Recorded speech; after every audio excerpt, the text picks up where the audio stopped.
Eee, keberadaan atau wujudnya Tuhan tuh sebenarnya bisa diaktualisasikan apa enggak? Bisa dibuktikan apa enggak? Ya, yang bisa dibuktikan itu bukan God-nya, Bukan karena gitu. kita akan pisahkan God dengan God lines, Iya. Tuhan dengan ketuhanan. Kalau kita bicara Tuhan sebagai personifikasi, Tuhan sebagai sosok, Tuhan yang dicari, yang akan ditemui nanti, kemudian Tuhan yang akan dibuktikan dia ada atau tidak, ini nggak akan ketemu. Oke. Titik temunya nggak akan ada, karena Tuhan ada nggak ada buktinya, Tuhan tidak ada juga nggak ada buktinya. Semuanya nggak bisa membuktikan, Kalau yang ada nggak katanya, bisa buktiin. Pak Agung, eee, saya tertarik menyimak obrolan sahabat-sahabat, kawan-kawan yang agnostik. Pasti Pak Agung juga sedikit banyak pasti tahu. Apa sih kesalahannya mereka yang agnostik itu? Atau jangan-jangan itu justru sebuah kesadaran kritis yang beda dengan mainstream tapi logis, atau bagaimana? Atau memang keliru atau seperti apa? Iya, ada sebuah proses di dalam kita berpikir, Mas Indra. Kalau dikatakan agnostik, orang yang menolak atau tidak setuju dengan agama, karena dianggap agama itu adalah produk dari utusan atau master atau nabi, Iya. yang notabene teman-teman di agnostik tidak menganggap bahwa nabi itu diturunkan oleh Tuhan. Nah, agnos karena dia menolak agama, maka tentu ada hal yang tidak dia setujui dengan agama. Tapi mungkin saja, koreksi bila saya salah, bila ada teman-teman agnostik yang Iya. mendengar, bahwa sebetulnya yang kita tolak, kalau kita agnostik, yang kita tolak itu apa? Apakah yang kita tolak agama? Atau yang kita tolak adalah konsep teologi? Karena di dalam agama itu ada konsep teologi. Nah, kalau kita pisahkan agama dengan konsep teologi, agama akan menjadi murni. Karena yang menyebabkan perpecahan, yang menyebabkan perselisihan, yang menyebabkan ditolak karena dianggap bahwa agama itu malah tidak membawa kebaikan, karena ada perang, ada perselisihan. Iya. Tentu bukan agamanya, tapi konsep teologi, perbedaan konsep teologi. Berarti akan lebih pas, akan lebih ideal jika kemudian beragama tanpa konsep ketuhanan, Pak Agung. Ya, dan itu mengapa leluhur-leluhur kita di Nusantara dulu itu bisa menerima semua yang masuk ke Nusantara, karena mereka tidak punya konsep teologi. Kalau orang sudah punya konsep teologi, dia akan menolak konsep teologi yang lain, karena nggak sama. Betul. Oh, aku punya konsep Tuhan ini, kamu punya konsep Tuhan itu. Tuhanmu boleh makan ikan, Tuhanku nggak boleh makan ayam, misalnya gitu kan. Nah, kemudian dia akan berselisih karena konsep teologinya bukan agamanya. Nah, kalau kita bisa melihat agama secara murni, agama tidak menyebabkan peperangan, agama tidak menyebabkan perselisihan, karena agama adalah ajaran baik. Nah, ajaran baik dimanapun juga sama, universal gitu. Iya. Tidak mencuri, tidak menyakiti orang, tidak merusak, tidak merugikan. Semua ajaran baik sama. Yang tidak sama adalah konsep teologinya. Karena perintah Tuhannya menjadi berbeda-beda. Itu yang menjadikan kacau di sana. Teman-teman di TikTok nanti silakan kalau misalnya ada titip pertanyaan buat Pak Agung, mumpung ini live ya.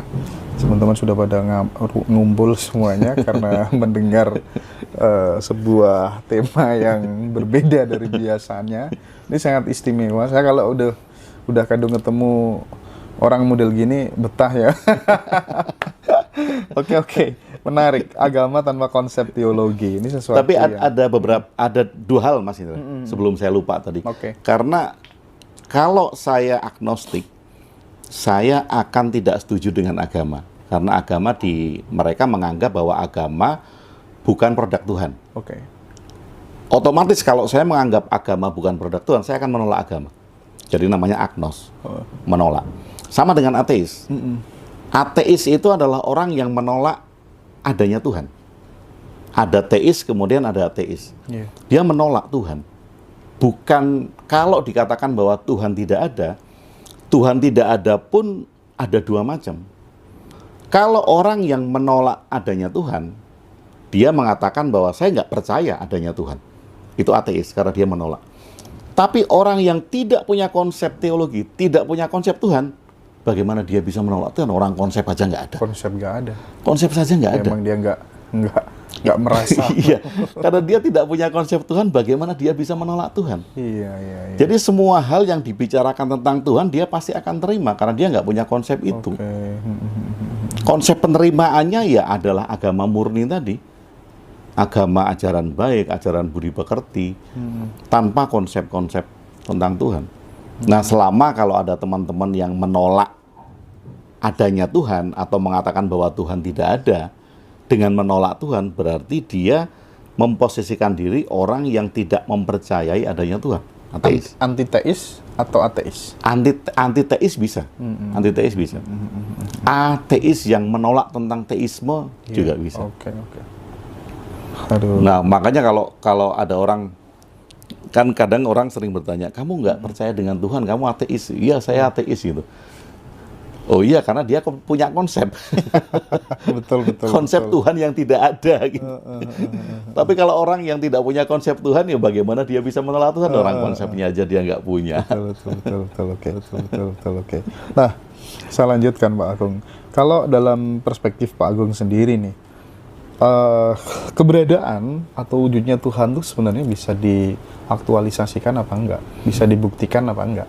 Ya, yang bisa dibuktikan itu bukan God-nya, karena kita akan pisahkan God dengan guidelines, Tuhan dengan ketuhanan.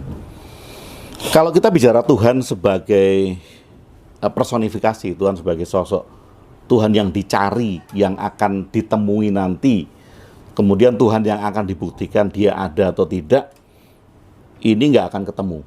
Titik temunya nggak akan ada, karena Tuhan ada nggak ada buktinya, Tuhan tidak ada juga nggak ada buktinya. Semuanya nggak bisa membuktikan. Kalau yang ada nggak bisa buktiin. Katanya Ahmad Dhani, ada dan tidak adanya Tuhan suatu hal yang sama. Iya, karena sama-sama nggak bisa dibuktikan. Nah, satu-satunya yang bisa kita wujudkan secara nyata adalah guidelines, ketuhanan. Nah, ketuhanan inilah sesuatu yang dimungkinkan manusia bisa mengimplementasikan itu. Kasih sayang, cinta kasih, perdamaian, ini adalah guidelines, ini adalah ketuhanan yang bisa secara nyata kita wujudkan bersama-sama. Nah, kalau kita terjebak seperti tadi, kalau kita terjebak di dalam konsep ketuhanan, maka guidelines ini terlupakan. Yang diributkan ya hanya konsep Tuhan melulu, konsep teologinya yang diributkan. Sementara lah kok sesajen saja ditendang misalnya gitu. Kemudian ada orang sedang merayakan budayanya dilarang. Orang patung juga dilarang, ini kan repot itu. Patung sampai ditutupin terpal gitu. Patung diminta untuk sama konsep teologinya. Ini kan repot itu. Oke. Jadi akhir-akhir ini memang banyak problem-problem seperti itu, Pak Agung. Ibadah digerebek ya. Yang terbaru di Bali itu nyepi, ditutup semuanya, orang Madura ngamuk-ngamuk, gitu kan, ya, model-model kayak gitu. Nah, berarti dogma bahwa hanya ada satu ada itu sebenarnya sumber perpecahan di tengah-tengah masyarakat. Jika kemudian semua menyadari banyak ada, itu justru kemudian kan kita menghargai satu sama lain. Iya, betul Mas Dara. Sebetulnya semboyan kita Bhinneka Tunggal Ika ini kan sudah sangat bagus sekali, kan? Sudah sangat mulia sekali. Tapi nggak akan bisa terwujud sampai kapanpun, selama kita masih memegang atau terikat dengan konsep teologi. Saya bukannya meminta untuk melepaskan konsep teologi, sama sekali tidak, jadi jangan disalahpahami. Konsep teologi ada sebagai proses akademik, silahkan. Karena itu munculnya dari proses akademik, untuk konsumsi sekolah, untuk konsumsi akademisi, untuk teologi itu dipelajari sangat oke sekali. Selama mempelajari konsep teologi, kita belajar tentang bagaimana sih sejarah manusia mengadakan Tuhan. Sejarah manusia mengadakan Tuhan. Sekarang misalnya gini Mas Indra, saya lahir, kemudian di lingkungan saya itu aman. Tidak ada banjir, tidak ada petir, tidak ada bencana. Kemudian saya makan tinggal makan, ya ada buah-buahan, ada padi, segala macam ada. Maka saya tidak muncul rasa takut. Kalau saya tidak muncul rasa takut, maka saya tidak mencari sesuatu yang saya anggap bisa melindungi saya. Oke. Tapi karena kita hidup, ya sejarah manusianya hidup dengan peradaban yang bermacam-macam. Ada peradaban yang sangat dingin sekali, ada peradaban yang di mana bencana sering terjadi. Ya sebenarnya bukan bencana, tapi bumi sedang bergerak, kerak-keraknya. Nah, dengan ketakutan itu kan manusia menginginkan satu sosok yang bisa melindungi dia. Nah, kemudian muncullah konsep ada tadi. Ada yang melindungi, ada yang memberi, ada yang menyelamatkan. Nah, ini kalau tidak disadari, kita akan masuk ke dalam konsep itu dan terikat dengan konsep adanya tersebut. Nah, ini yang menimbulkan perpecahan kembali, karena kemudian kalau konsep adanya di Indonesia dengan konsep adanya di negara yang minus 25, itu tentu sangat berbeda sekali. Nah, misal nih, ketika kemudian Pak Agung kan selalu mendeklar tentang agama tanpa konsep teologi atau tanpa konsep ketuhanan gitu ya. Misal lagi dalam kondisi terhimpit gitu ya. Atau mungkin bisa dibilang ini juga manifestasi dari sikap teman-teman yang agnostik gitu. Ketika membutuhkan suatu pertolongan yang besar, cara berdoanya gimana kira-kira? Ya, berdoa itu kita memisahkan berdoa dengan meminta. Kalau kita meminta, selama ini kan orang menganggap bahwa itu adalah berdoa. Saya minta rezeki, saya minta kesehatan, kemudian saya berdoa kepada sesuatu yang saya anggap itu bisa memberikan kepada saya, berdoa. Nah, kalau kemudian kita menyadari bahwa kita beragama, kita berajaran baik, melakukan ajaran-ajaran baik, ya. Kita beragama itu kita melakukan ajaran baik, tapi tanpa konsep teologi.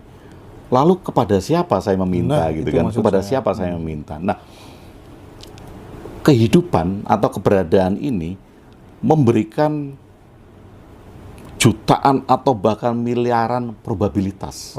Samudra kemungkinan tak terbatas. Samudra kemungkinan tak terbatas. Karena apa? Karena kalau saya melakukan usaha A, hasilnya bisa B, bisa C.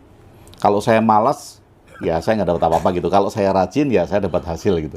Nah, hal-hal seperti ini yang kemudian jarang kita sadari apabila dari kecil kita sudah diberikan dogma bahwa ada loh sesuatu yang lebih besar dari kamu yang bisa membantumu. Sehingga apa? Sehingga kita tidak bertanggung jawab terhadap diri kita sendiri. Kalau saya bikin usaha gagal gitu, aduh Tuhan sedang menguji saya. Kemudian saya berdoa, ya Tuhan.